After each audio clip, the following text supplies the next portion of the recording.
Hi, now what we're going to do, I'm just going to give you a little update here. Chapter 3 and Chapter 4 are examining women and men's group and the individuals that have influenced the cultural view of gender and sex over time. So how we see the experience of what is feminine and what is masculine has changed a lot in some ways and not in others. Now, in addition, we're going to review each gender, more current historical and overall influencing goals of each one. So of the two broad groups of the men's group, which is where we're going to start with the men's group, this is not to put men first. It's just in terms of the way that I've outlined it, I've started with the men's group. Now, they've been less involved than women in the movements to change images of their gender.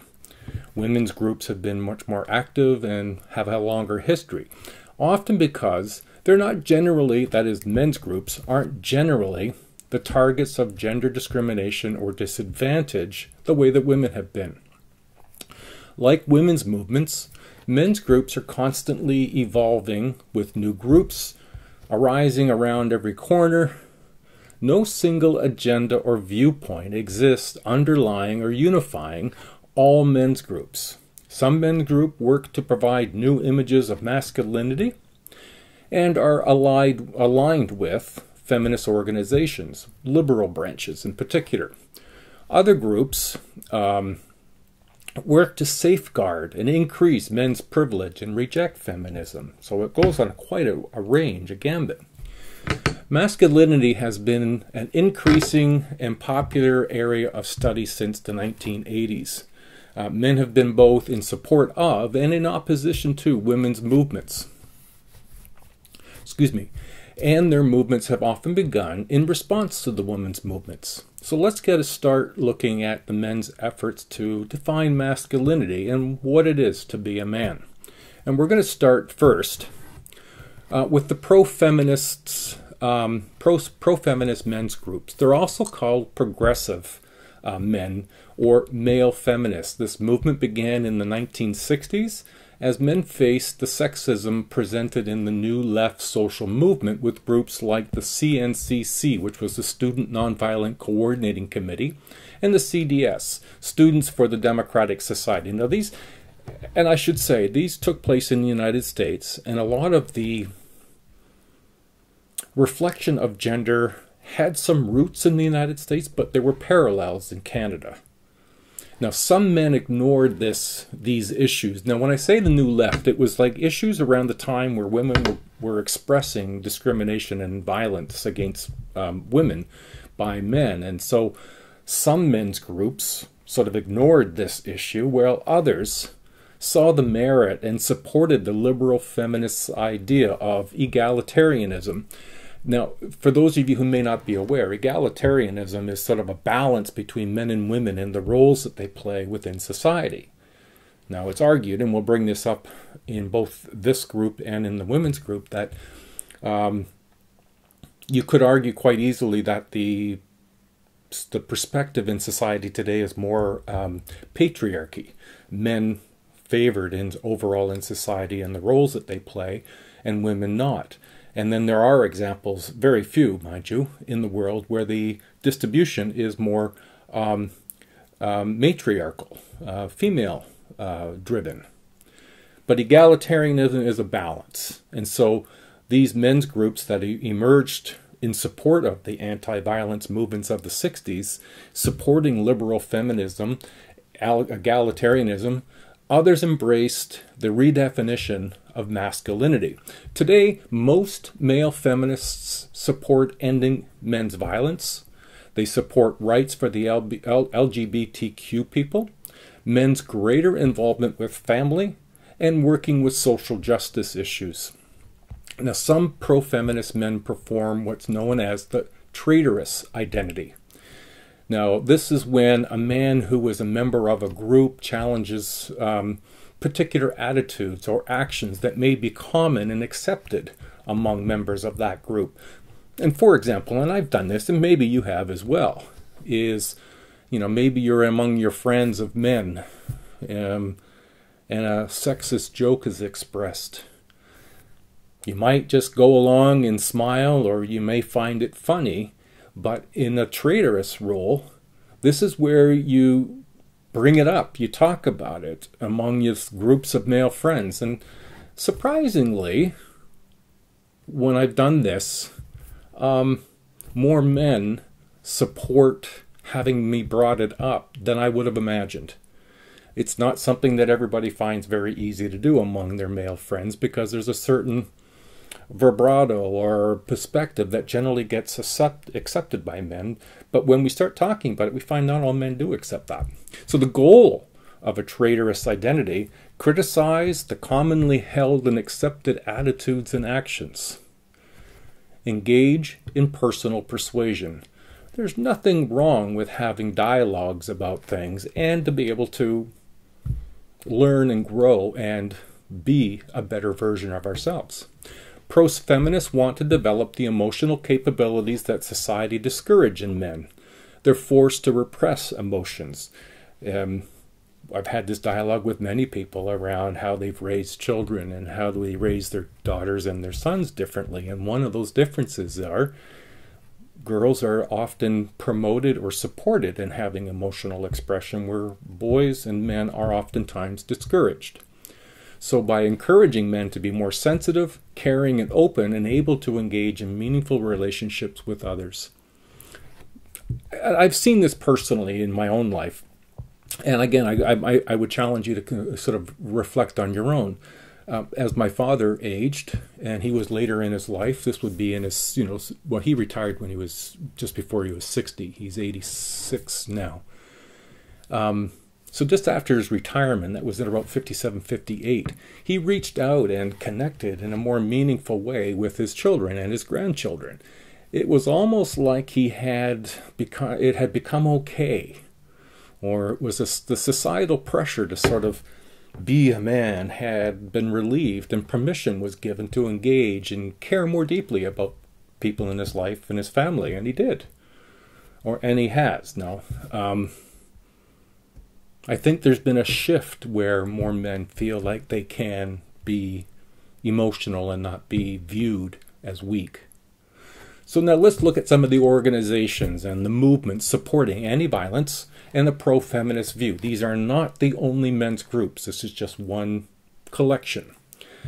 The first we'll look at is what's known as the National Organization for Men Against Sexism, known as NOMAS, N-O-M-A-S. And it's a male feminist organization that sponsors workshops, speakers, and annual conferences to increase men's awareness of options for emotional expression, ending men's violence, developing pro-feminist studies, and supporting education against homophobia. Now that's a huge shift in what men have typically been advocating at this point in time. Remember, we're back in the 60s. This is not, today. There's four main issues that NOMA was supporting: recognizing and resisting masculine power and privilege, so that's that egalitarian support away from patriarchy; ending violence against women. Their argument is essentially that women aren't the source of their own violence against themselves. It's men who promote that sort of position, so men need to be a part of the solution. Ending homophobia, and associated violence, and developing men's studies at universities and colleges to get men more aware of what masculinity may be today and in the future. Now, members of NOMAS also assume a public voice for pro-feminist issues. Now, there's a second group in this same pro-feminist sort of genre, and this is what's known as ACT UP. ACT-UP, AIDS Coalition to Unleash Power. Now, it was a grassroots movement. When we talk about grassroots, we really just mean that this was people on the street and everyday people who were taking up initiatives in this area and looking for ways to express themselves when it came to advocating for people living with HIV and AIDS. Now, it fought for the medical treatment and changes in the social attitudes towards those infected or impacted by AIDS and HIV. Recalling tactics of civil rights movements and radical feminist ACT UP groups were intentionally leaderless and democratic. Now again, you have to sort of frame this in the 60s. And part of what was the 60s was this sort of new direction of leaderlessness and democracy. That movement in these social groups was done by the collective, by all the members, not just by a leadership of a few. They drew inspiration from the women's health movement and created underground networks for self-educated healthcare providers. Now, a third group that focused predominantly on really sort of men's anti-violence groups. Now, these groups see violence against women as a men's issues, since most violence against women is enacted by men. And they reason that violence against women is not just a woman's issue, as a majority of the violence against women is enacted by men. Therefore, prevention of violence is a men's issue. Now, some of these you will be familiar with because they are, well, the first one we're going to look at, the White Ribbon Campaign, is a Canadian initiative. Now, the White Ribbon Campaign, or WRC, is an international organization founded in Canada in 1991. Men committed to ending men committed to ending violence against women, and is the largest men's anti-violence group in the world. Members wear white ribbons between November 25th and December 6th as a symbol of their opposition to violence against women. The WRC members present workshops within their community that demonstrate violence, including physical violence, emotional violence, and sexual violence, is generally committed by men and encourages that men attend and take responsibility for stopping it and speaking out. Now, the WRC emphasizes that they are not male bashers by acknowledging that the majority of men are not violent. Now, it's also worth noting here, did you notice the date that I indicated, 1991? Okay, that's an important feature because the book, your textbook, suggests that the Montreal Massacre occurred in 1991, December 6th.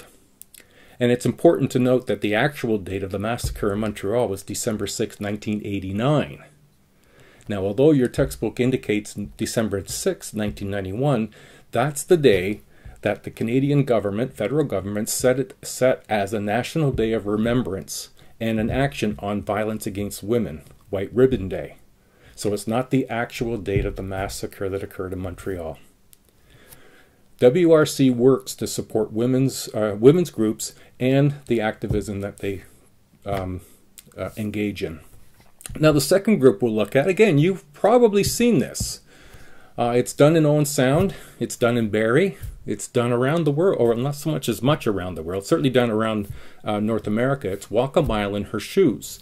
And it was formed in California in 2001 and focuses on men and to encourage men to get involved in work for anti-violence. This group organizes events where men wear high heels and march through local streets. First you walk the walk is the slogan, then you can talk the talk. And you've probably either been a part of some of these or you've seen them or read about them occurring in your neighborhood. Now, some critics of the White Ribbon Campaign and the Walk a Mile in Their Shoes argue that it does not go far enough in its analysis of men's violence. The problem is not a few violent men. These critics argue by the way in which men and masculinity is defined and formed in our contemporary societies. So this is running more emphasis, if you will, or reminding us of the social construct of gender. That it's how our society defines masculinity that for some groups is what defines men's role in anti-violence, is that we have to redefine masculinity. Now, another group, a third group in this anti-violence group, is Mentors in Violence Prevention, MVP. And it's an educational program founded by Jackson Katz that seeks to teach men about the ways in which aggression and violence are closely linked to cultural views of masculinity and are routine parts of their socialization. MVP focuses on the role of normative masculinity and the ways in which violence is seen as as a normal part of manhood in our society. Men are influenced by other men, so the MVP program instills anti-violence attitudes in men who then teach male peers not to be violent.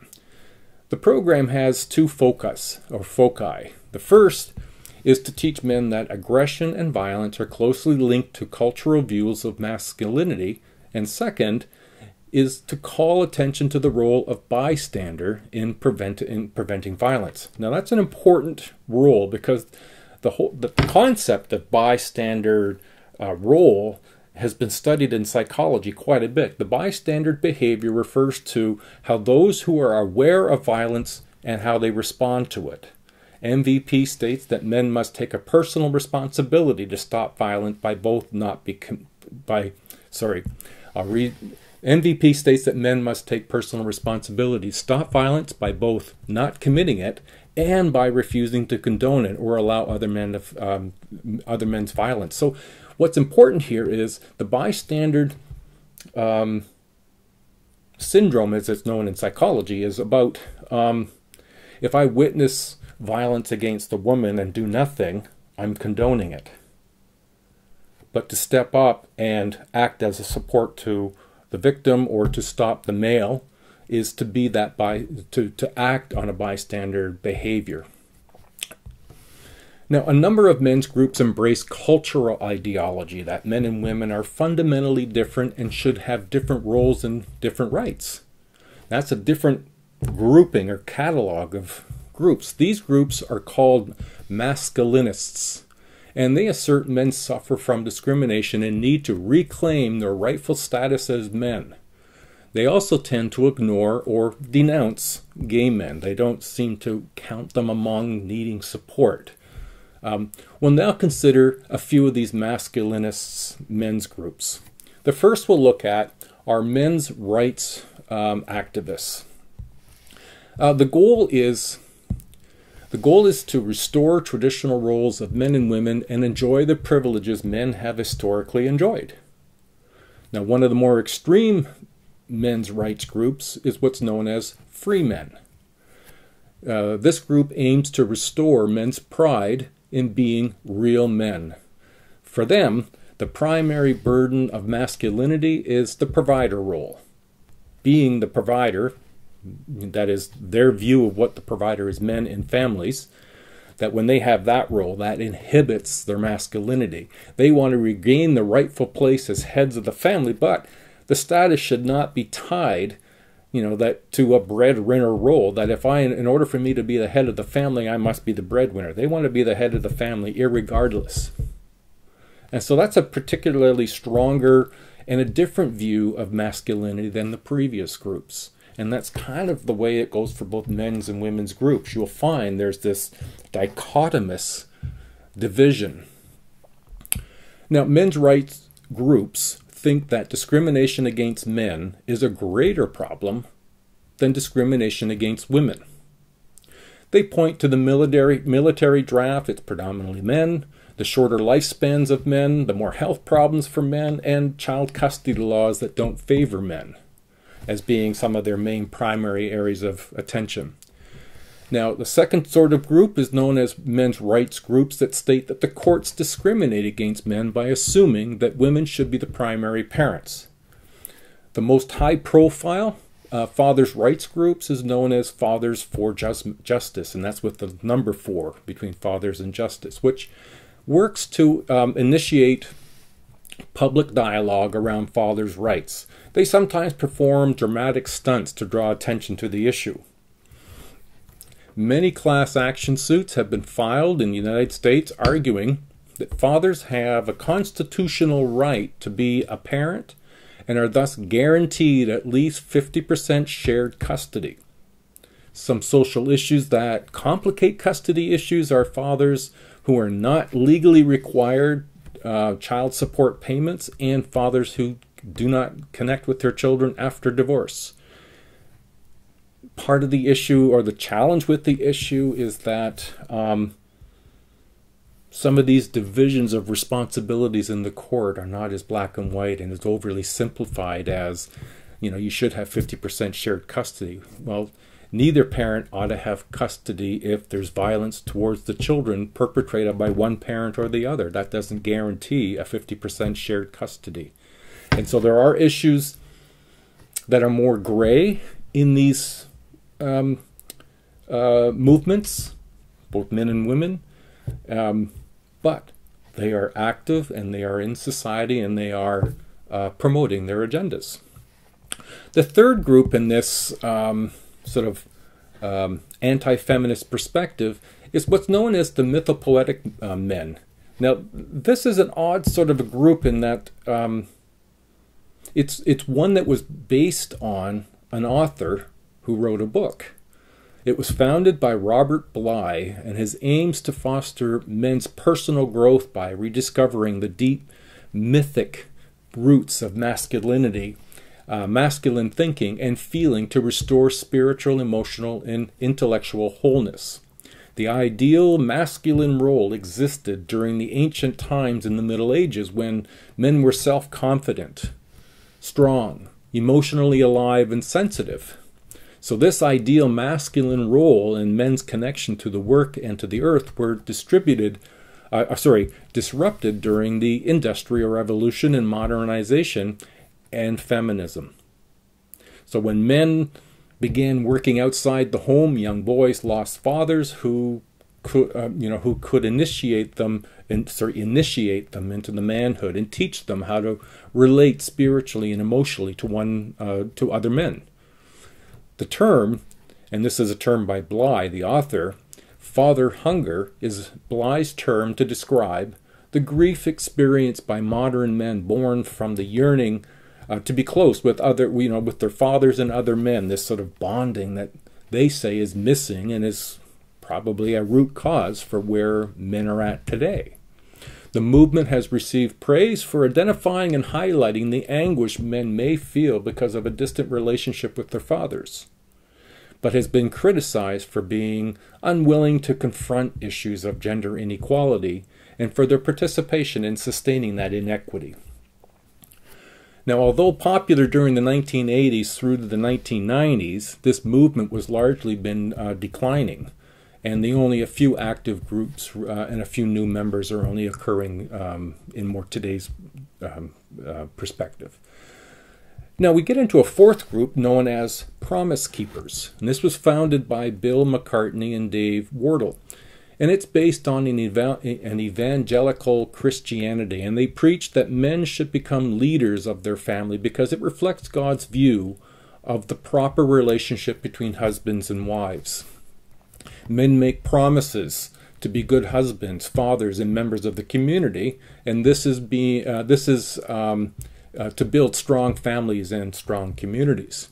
Now, it's based on Christian initiatives and imperatives. Men are required to be good husbands, fathers, and members of the community. The movement urges men to be leaders of their families to reflect the God-given division of labor between men and women. Promise Keepers urge men to rely on other men instead of women, believing that men can hold each other accountable in ways that women can't. Now, Promise Keepers have been criticized for their exclusion of women from their meetings and their rejection of homosexual men. Now, they've also been charged with elitism based on the membership that's mostly consisted of white, middle, and upper class men. Now, in response, the movement has attempted to recruit men from a more racially diverse membership and has elected an African American president. This also has softened their rhetoric about husbands leading wives. So currently the movement has experienced a steep decline in membership, but is trying to reinvigorate itself through international expansion. Now, a fifth group we can refer to is the Million More movement, and it was founded by Louis Farrakhan and the Reverend Benjamin Chavez Jr., aiming at and to bring back more black men to the pledge to themselves and to the spiritual transformation and political action. The Million Man March was the first held in 1995, and it's been an annual gathering since. Now, faced with criticism for encouraging black men to focus on the race of those who suffer rather than the race against inequality, no matter who the victim is, it's also criticized for being anti-feminist and anti-gay. Now, the Million More movement has learned from its criticisms of millions marches, and it's defined as an ongoing movement rather than an annual event. Includes all sexes, races, and sexualities. So as you can see, many of these movements don't stay static in their origins, but will start to move according to where they start to see they can have impact and where they need to adjust according to the times. Now, an event called Justice or Elise Rally saw Louis Farrakhan passing the torch to the new generation, in which has been galvanized by the Black Lives Matter hashtag, and notes for his radical intersectionality. This demonstrates the fluidity of activism surrounding race, gender, and sexual orientation, that it's not static. It does have a fluidity. The last little section we'll go through are what are known as more contemporary men's movements. The U.S. recession in 2008, and it certainly had an effect in Canada, hit sectors in the manufacturing and construction the hardest.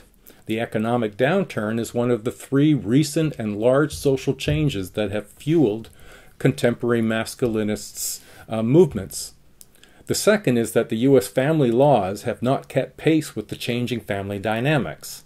So the internet has made it possible for masculinist men to connect with one another. Younger men are redefining masculinity beyond the traditional breadwinner role. In 2012, for the first time in American history, more 18 to 34-year-old women, more than men, were saying that succeeding in a high-paying career was the #1 most important thing in life. And that's a huge shift in American society, but it's reflected in Canadian society as well. When you look at the number of graduating students from post-secondary, it's largely female or women to men. Now, the Good Men Project is something that's it's contemporary. We'll start there. It serves to start a national conversation about what it means to be a good man today. The organization's publications allow men to express themselves without fear of judgment. However, many women also read the magazine in hopes to better understand men's lives. Reading another man's story and thoughts can help each man formulate his own definition of what it means to be good. In 2010, the online magazine was created, featuring stories and columns that addressed issues that surfaced in men's lives: sex and relationships, sports, dads and advice, and it facilitated an ongoing conversation about what masculinity does and what it might mean. A third of the readers of the Good Man Project magazine are women who want to understand men's perspectives. So what I've really just done is a relatively quick overview of men's groups over time. And so I just want to be able to say, there isn't any one right or wrong direction. These are a collection of some samples of the more significant groups that exists. The women's movement that we're going to look at next week might be longer and in some cases richer, but the issues affecting women, certainly by the first wave, were just as simple as being seen as a person. That has not been an issue for men. And so a lot of their issues have emerged later, in part because of a dynamic and fluid societal view of what it is to be masculine and what it is to be feminine. All right, here we go. Next week, women's groups. Bye now.